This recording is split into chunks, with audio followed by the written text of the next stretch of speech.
血夜鎮魂曲第19章深淵序曲。月光被曼哈頓的霓虹吞噬，幻彩的光暈籠罩城市，仿佛整座島嶼都沉浸在一場不祥的夢魘中。艾斯特一行人站在曼哈頓一座大廈頂樓，腳下的地面微微顫動，仿佛地底有什麼巨獸正在甦醒。莉莉絲手持一台高科技掃描儀，螢幕上顯示出曼哈頓地底的複雜結構衛星立體繪圖。縱橫交錯的舊地鐵隧道、廢棄的排水管道，以及一處異常的空洞，位於南街一棟摩天大樓的正下方，深達數百公尺。空洞的輪廓呈不規則，像是被某種力量強行撕裂，散發出令人不安的能量波動。就是這裡了，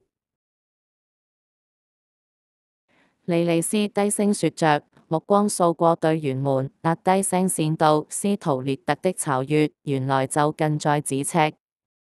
法蘭克檢查着狙擊步槍，銀製子彈在戰術背心的衣袋內閃着冷光。這地方給我的感覺不對勁，像是個該死的陷阱。艾斯特站在隊伍中央，銀龍劍緊握在手，左眼的金光在黑暗中微微閃爍，仿佛能穿透地底的迷霧。他感受到項鏈的微微顫動，血清在他體內沸騰，與中煙之光的力量交織，帶來一種既熟悉又陌生的力量。道：不管是不是陷阱，斯圖列特必須死，今晚。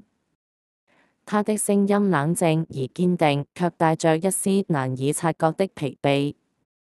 獵人隊員們迅速準備，攜帶輕便的戰術裝備、紫外線手榴彈、銀製匕首以及高頻聲波干擾器，用以對抗吸血鬼的超自然感知。他們沿着大廈外的破舊逃出樓梯，下到地下，在大廈側的暗巷裡找到一條隱藏的通道，直通舊地鐵網絡。地鐵隧道內空氣潮濕而腐臭，牆壁上覆滿苔蘚與乾涸的污漬。隊員們手持戰術手電筒，沿着一條廢棄地鐵路軌前進，腳步聲在空曠的隧道中迴盪。艾斯特走在前方，大提琴背在身後，特製琴盒內藏有備用的銀針與爆破裝置，以備一擊殺敵。他的左眼掃視四周，金光捕捉到空氣中微弱的氣流波動，指引他們走向空洞的方向。小心！法蘭克低聲提醒，雙眼掃過黑暗，低聲道：這地方太安靜了。莉莉絲點點頭，手指輕觸掃描儀，說道：空洞就在前面，50公尺，深度未知。準備由城下降。隊伍在一處巨大的裂縫前停下，裂縫如同地底的傷口，散發出濃重的血腥味與一股令人毛骨悚然的寒意。陣陣冷風由黑洞下方緩緩吹上來，仿如觸手一樣在拉扯他們墮進深淵。獵人們迅速架設遊繩裝備，鋼索固定在隧道頂部的鋼梁或岩壁上。艾斯特站在裂縫邊緣，低頭凝視無盡的黑暗，左眼的金光仿佛被黑暗吞噬，卻又在深處捕捉到一絲絲紅光。那是吸血鬼的氣息。我先下去。艾斯特說着，聲音平靜卻不容置疑。他扣上安全繩，銀劍插在腰間金屬環扣，深吸一口氣，縱身便躍入黑暗。法蘭克與莉莉絲緊隨其後，其他10數名獵人陸續下降。黑暗中，鋼索的摩擦聲與隊員們急促的呼吸聲交織，緊張的氣氛與琴弦般緊繃。艾斯特的左眼金光在黑暗中如燈塔般閃爍，指引隊伍前進。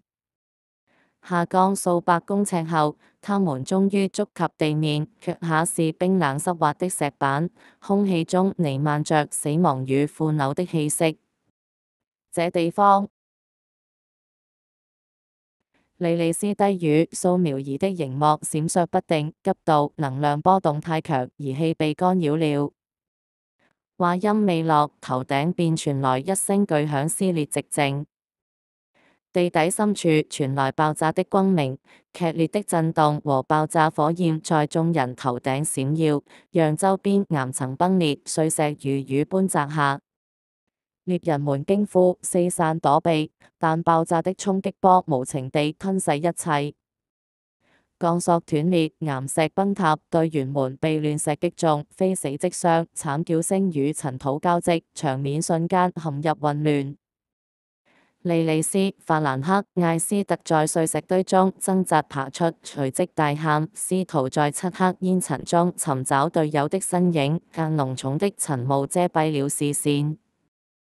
他閃身避開一塊墜落的巨石，左眼金光大盛，試圖穿透黑暗，卻只聽到遠處隊員的慘叫逐漸減弱。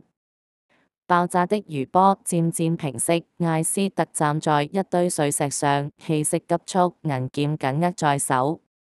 他的戰鬥服上沾滿灰塵，額角滲出鮮血，但左眼的金光與滴下的血液交織，散發出不屈的戰意。法蘭克與莉莉絲的通訊斷線，其他隊員的生命跡象微弱，他意識到自己可能已是唯一的幸存者。他強忍悲傷，轉身，面前是一座巨大的黑曜石大門，門上雕刻着繁複的吸血鬼符文，散發出濃厚的血腥氣息。這就是吸血鬼宮殿的入口，斯圖列特的巢穴。艾斯特深吸一口氣，感到項鏈在他胸前微微發燙，血焰的力量在體內沸騰，與中煙之光交融，讓他的心跳如戰鼓般響起。他抬起銀劍，劍刃映着左眼的金光，仿佛燃燒的烈焰。斯圖列特，他低語，聲音如琴弦般清冷而鋒利，說道：你的交響樂到此為止。他一步踏前，推開黑曜石大門，門後的黑暗如潮水般湧來，夾雜着吸血鬼的低吼與血腥的氣息。突然，黑暗中爆發一陣低吼，數十雙猩紅的眼睛在夜色中閃爍，如狼群般兇狠。吸血鬼從四面八方撲來，利刀撕裂空氣，尖牙在月光下閃着寒光，帶着獵食者的狂熱，直逼艾斯特。他不慌不忙，沉身站定，宛如一尊戰神。右手閃電般滑向腰間，按下隱藏在皮帶扣上的按鈕。一聲輕微的機簧響動，背後的大提琴盒瞬間爆發開來，無數銀針如暴雨般射出，帶着尖銳的破空聲，精準無比地刺向四周的吸血鬼。銀針閃爍着冷冽光芒，每一根都由純銀鑄造，專為這些不死之身打造。撲來的吸血鬼猝不及防，慘叫聲此起彼伏，銀針貫穿他們的身軀，但退倒地無多久便化作一團團黑煙，瞬間灰飛煙滅。僅剩幾隻僥倖躲過的吸血鬼驚恐退後，卻見艾斯特緊握如白色閃電般的銀刃，目光冰冷如刀。還想試試嗎？他壓低聲線道，語氣中帶着嘲諷，腳步緩緩向前，銀劍在手中旋轉，準備迎接下一波獵物。黑暗中，吸血鬼的低吼漸漸退去，無人敢再上前。艾斯特毫不退縮，左眼的金光刺穿黑暗，銀劍在手，猶如一顆墜入深淵的星辰，準備迎接最終的戰鬥。第20章待續。